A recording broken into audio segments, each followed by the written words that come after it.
আমাদের নদী বাঁধ ভাঙছে, নদী বাঁধের নোনা জল ঢুকে যাচ্ছে চাষের জমিতে, চাষের জমি অনুর্বর হয়ে যাচ্ছে। তো সেই অঞ্চলে সবার বাবা মা কৃষিজীবী, মৎস্যজীবী, বাবারা বাইরে কাজে চলে যায়।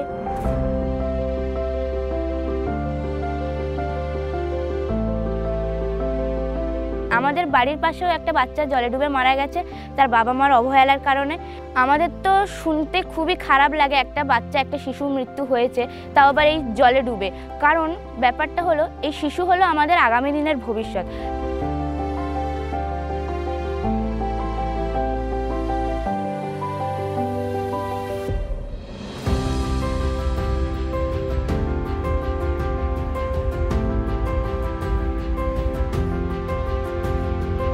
চাইল্ড পার্লামেন্টে এই বিষয়গুলো নিয়ে কথাবার্তা বলি যে আমাদের সুন্দরবন অঞ্চলকে আরও কিভাবে উন্নতির দিকে নিয়ে যাওয়া যায়, আরও কিভাবে এগিয়ে নিয়ে যাওয়া যায়, বাচ্চাদের কিভাবে আরও এগোনো যায়। তো প্রথমে আমরা বসে আগে আলোচনা করি যে কি করা যায় এই শিশু মৃত্যু বন্ধ করতে গেলে, বা শিশুর একটা প্রয়োজনীয় তার বেড়ে ওঠার সময় কি কি প্রয়োজন হতে পারে এইসব নিয়ে আগে আলোচনা করি।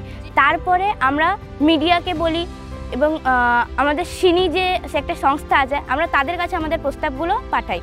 আমরা এরকম অনেকবারই বলেছি যাদের বাচ্চা ছোট, যাদের বাড়িতে ছোট ছোট শিশু আছে 5 বছরের নিচে বা 5 বছরের ওপরেও, তাদেরকে বলেছি যে তোমার বাড়ির আশেপাশে পুকুর আছে, বেড়া লাগাও, নেট দিয়ে ঘেরো, যাতে বাচ্চাটা পুকুরে যেন না পড়ে।